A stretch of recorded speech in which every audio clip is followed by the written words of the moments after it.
Hey, so remember when we thought life outside Scientology would be easier? Yeah? Not so much, right? At least not for a while. Turns out, it's a wild mix of freedom, confusion, and a bunch of weird trauma reactions we didn't see coming. Here's some things I've learned, so far, a gift to you from me, another messed up but trying kid survivor. I hope it helps. Number 1, we're kinda all control freaks.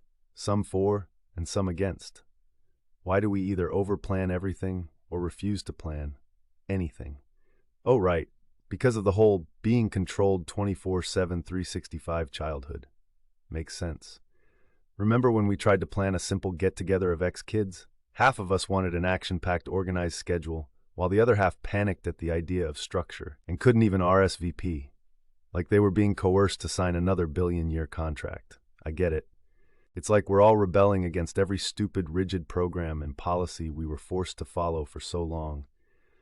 We've all got issues with being controlled and leaders.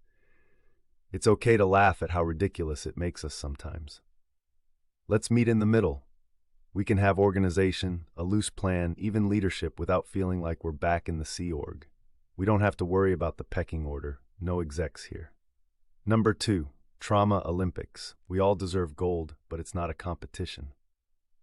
Why do I feel the urge to prove my childhood trauma or downplay it? Oh, you only had to do TRs for one course? I did them for months until my brain went numb. I'm an OT7. Well, I was in the Sea Org. Oh, I was on the RPF twice as a child. Well, I was an exec. I was at Int Base. One day, we were swapping war stories about how awful something or other was. But it doesn't matter who had it worse. There's no measuring stick. We all got hurt. We all deserve to heal. Instead of trying to win the most or least traumatized award, who toughed it out versus who fell apart, what your rank was, or where you made it on the bridge, or even who was a truer believer, as if any of it is lesser. Maybe we can just listen and say, that was all awful. I'm sorry you had to go through that. We survived something really bad. Comparing or rating it doesn't make it better. Sharing and supporting each other does. Number 3. Tribalism. We've all had enough of that, haven't we? Why do we still form little hives even when we know how bad it was in Scientology? The us against them, with us or against us crap. Because it feels safe to stick with people who agree with us. And then sometimes we still act like our opinions or perspectives are the only right ones. A lot like in Scientology. Yikes. Maybe we could try to be more open to different ways of thinking. New ideas. We're all figuring out our beliefs and feelings now. And the sky's the limit. It's okay if we don't agree on everything, as long as we're not jerks about it. Let's not create new divisions or departments. We've been through enough of that. Also, cliques are for dorks. Number 4. Listening, but we'd rather be talking. Why do I feel the need to talk so much about my experiences? Maybe because for years, nobody cared about what I felt. But now, we all want to be heard and seen. Remember that time I overshared for like an hour? All about my worst ethics handling ever? Only to finally realize you were trying to tell your story too? Sorry about that. Next time I'll ask, what was it like for you? We all need to share, but listening can be healing too. We know how it feels to be silenced. Let's make sure we give each other space. Number 5. Apologies. Let's be better than what we grew up with.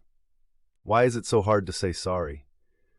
Probably because in Scientology, admitting you were wrong was like admitting you had crimes. Dangerous. Remember that time I made you feel inferior, like they used to do to us as kids? Later I said, I'm really sorry, I didn't mean to do that. And guess what?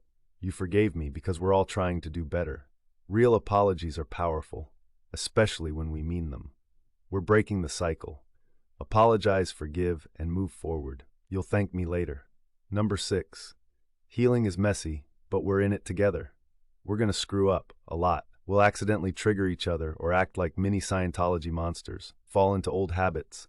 But we're learning, growing, and getting better. We survived something a lot of people can't even imagine, and now we get to help each other heal and protect others. Let's keep laughing, evolving, supporting each other, creating change. Most of all, making sure we're nothing at all like the people who hurt us.